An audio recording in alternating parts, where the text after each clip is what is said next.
Last November, during my business trip in the Philippines, a friend of mine named Katrina told me that she was participating in the feeding of the elementary school children. These are children of the Aytas, the indigenous people of the Philippines. Because of our ongoing nonprofit work to help homeless children and the poor, I decided to join and help on a weekend. This video is about how my weekend was transformed from just feeding the children for a day to helping the entire village of 300 families. Most of you know that my aviation company operates internationally in the US, Asia, and Eastern Europe. We recently opened another facility in what used to be the Clark Air Force Base in the northern Philippines. The provinces nearby Clark are beautiful, with spectacular views, especially when taken from above with a drone.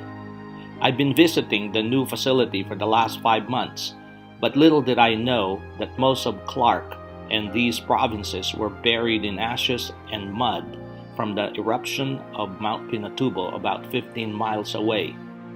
It was the second largest volcano eruption in history. We visited the school prior to the feeding event so Katrina can make a list of what we need for the food. While Katrina was busy, I checked out the school grounds and visited the students. Hey guys, hello. I wanted to see the kitchen to make sure they have everything for cooking and preparing the food. I met sweet little Perla, the housekeeper and in-house chef. I could not help but notice those giant cooking utensils she was using in the kitchen. She told me life is tough, living in the city, and very thankful to be one of the very few people in the village with a job.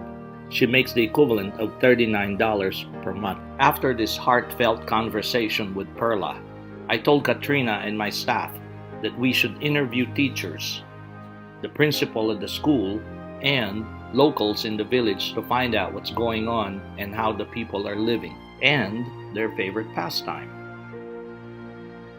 I even discovered in the village the most organic means of transportation, perfect for giving a pollution-free tour of the Las Vegas Strip. I decided to take the drone one more time to see what's around the village. There were rice fields, but I was surprised to see a very large sugar plantation and refinery. After driving around, there were a few major stores and small restaurants. In this town, we did our grocery shopping, including Perla's favorite kitchen utensils. We really did not see too many Aytas, let alone see them working in the stores and shops. Then I wondered how many Aytas have jobs in these business establishments. When I was a little kid, I've heard of the Aytas, and I knew they lived in the mountains, secluded from civilization. So I wondered, how did they end up here? We had to buy other things for the children like slippers, school bags, supplies, as well as appliances and cookware to replace old pots and pans. It was a kitchen makeover. On that day, we served breakfast and lunch. While the children are having their meals, I visited Perla's house. So we're going inside the house.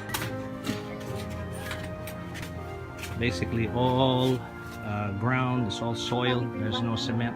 Despite the living condition in the village, Perla mentioned that people needed jobs more than houses. Perla was proud to show me her metered faucet with running water from the city. It's because the water main did not go around the entire village. Her house happened to be near the termination point. The teachers invited Sister Anne for lunch.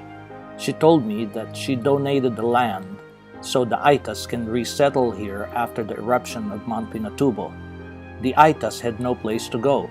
Later, the city built the school in the village. She continued to say, because it's raw land, there is not much infrastructure like water and electricity. I told her that I would like to help. She replied, whatever you do it for the Aytas and their poor children. The Ayta tribal leaders met with me to discuss how we could help the village. First, I began to ask what happened during the explosion of Mount Pinatubo on June 15, 1991. Here's a short clip of the cataclysmic event.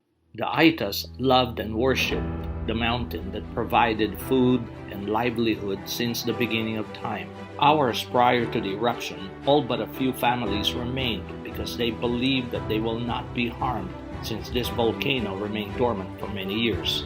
Obviously, they were wrong. Those that hid in the caves perished from the pyroclastic flow, a dense, destructive mass of hot ash and lava fragments.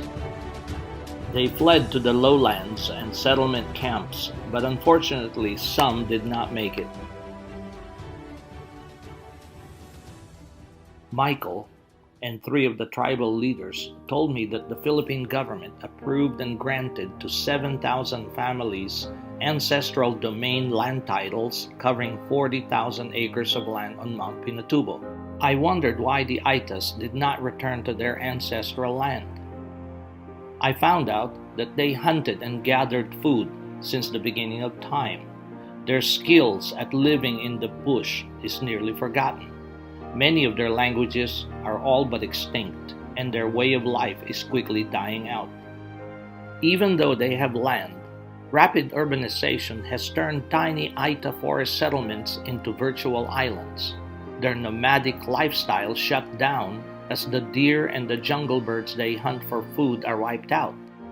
If they have to live by hunting and gathering, the land given to them by the government is very small for their families of close to 30,000 people. This is a square area of a little more than 7.5 by 7.5 miles. It could easily fit in the neighboring areas of the Las Vegas Strip. For this reason, they are not able to return and live in their ancestral land, nor quickly acclimate or get used to city living. This requires a job, but it's nearly impossible to get one in cities where they are not exactly welcomed because of their physical appearance, very little education, and living poorly for over 20 years after being displaced. They need help. Simply put, they need water, better sanitation, the ability to grow food, and a chance to earn money. We are on our way to the village of Katutubo tribe. We are going to see how they're doing the main water line they're installing, also how they're progressing with the rebuilding of a small home.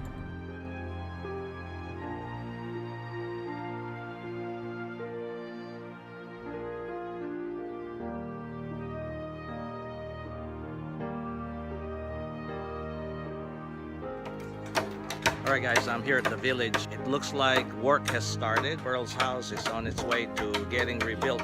So as you can see, everybody's working very hard. I'll fly the drone so we can see it from the air, how the progress is taking place.